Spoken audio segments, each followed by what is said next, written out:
Quantitative tightening started last week. The Federal Reserve's almost $9 trillion portfolio is about to be reduced. The intention is to supplement rate hikes and buttress the central bank's fight against inflation. The important question we need to answer is this: how will this affect our retirement savings, wealth, and overall quality of life? First, let's understand what quantitative tightening is.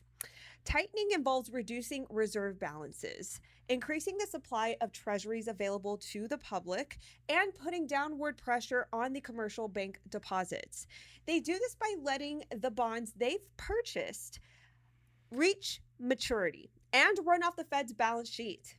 It effectively created the money it used to buy the bonds out of thin air. Then the Treasury Department pays the Fed at the maturity of the bond by subtracting the sum of the cash balance it keeps on deposit with the Fed, effectively making the money disappear. To meet its spending obligations, the Treasury needs to replenish that cash pile by selling new securities. When banks buy those treasuries, they reduce their own reserves, thus draining the money from the system and undoing what was created in quantitative easing. As a quantitative tightening process takes money from the financial system, some borrowing costs are bound to rise. So just as quantitative easing drove the interest rates down, quantitative tightening can be expected to put pressure on them to rise. Theoretically, this will manage inflation, but this is not how it happened the last time we implemented the quantitative tightening.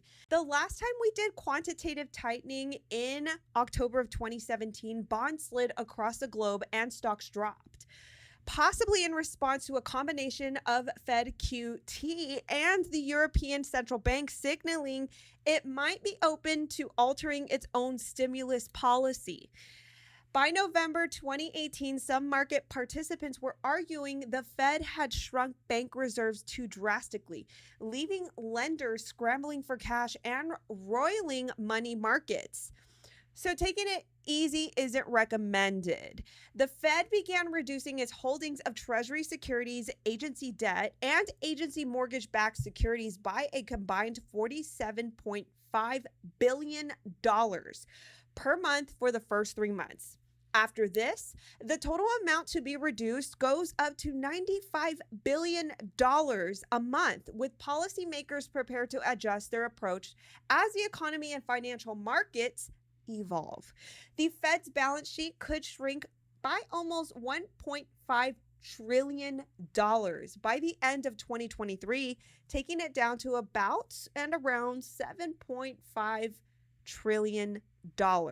This has been Natalie Denise for Noble Gold Investments. Please don't forget to like, share, and subscribe, and hit the notifications bell for the latest news and updates.